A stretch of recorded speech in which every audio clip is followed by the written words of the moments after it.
2024 के आम चुनावों में भाजपा को टक्कर देने के लिए राष्ट्रीय स्तर पर बने गठबंधन इंडिया के घटक दल आपस में ही एक दूसरे की टांग खींच रहे हैं।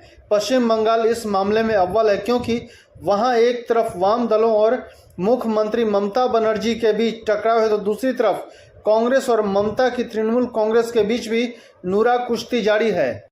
कुछ दिन पहले ही सीपीएम ने लोकसभा चुनाव में टीएमसी के खिलाफ सभी सीटों पर उम्मीदवार उतारने की बात कही थी। इस बीच शनिवार को एक आश्चर्यजनक घटनाक्रम में टीएमसी नेता और ममता बनर्जी की सरकार में मंत्री फिरहाद हकीम के दामाद यासिर हैदर ने बंगाल कांग्रेस के अध्यक्ष अधीर रंजन चौधरी की मौजूदगी में उनकी पार्टी का हाथ थाम लिया। हैदर को टीएमसी की युवा शाखा तृणमूल युवा कांग्रेस के महासचिव पद से हटा दिया गया था।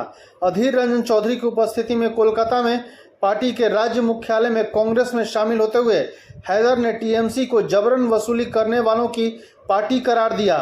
यासिर हैदर ममता बनर्जी के साथ अपने करीबी संबंधों के लिए भी जाने जाते रहे हैं और कभी पार्टी की युवा शाखा के राज्य सचिव थे। हैदर 2019 तक टीएमसी की युवा शाखा के राज्य सचिव थे, जिसके बाद उन्हें कुर्सी से हटा दिया गया था। तब उन्होंने आरोप लगाया था कि उन्हें बिना किसी पूर्व सूचना या वैध कारण के पद से हटा दिया गया है। टीएमसी छोड़ने और कांग्रेस में शामिल होने के कारणों को लेकर हैदर ने तृणमूल कांग्रेस की युवा इकाई के राज्य सचिव के रूप में उनका नाम रहस्यमय तरीके से हटाए जाने पर अपनी नाखुशी व्यक्त की। हैदर ने कहा, मेरी पहचान एक राजनीतिक नेता के रूप में नहीं बल्कि एक सामाजिक कार्यकर्ता के रूप में है। मेरा जमीनी स्तर पर लोगों के साथ घनिष्ठ संबंध है।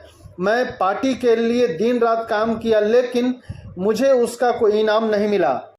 वह कांग्रेस के पश्चिम बंगाल इकाई के अध्यक्ष अधीर रंजन चौधरी की मौजूदगी में शामिल हुए।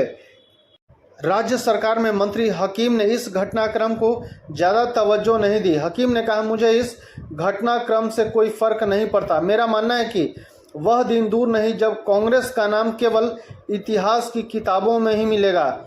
यह ऐसे लोगों को शामिल करे जिनकी अपनी कोई पहचान नहीं है, लेकिन वे फिरहाद हकीम के करीबी लोगों के रूप में जाने जाते हैं। जब हैदर से पूछा गया कि क्या कांग्रेस में शामिल होने से पहले उनकी हकीम के साथ कोई चर्चा हुई थी, तो उन्होंने कहा, मैं उनका सम्मान करता हूं और मैं उन्हें एक नेता के रूप में देखकर बड़ा हुआ हूं, लेकिन हमारी विचारधाराएं अब बदल गई हैं। इस सवाल पर कहा कि भाजपा के बजाय कांग्रेस को क्यों चुना। हैदर ने कहा, मैं राम मंदिर या मस्जिद पर राजनीति नहीं करता। मुझे लोगों के लिए काम करना पसंद है और कांग्रेस इसके लिए सबसे अच्छा मंच है। धन्यवाद।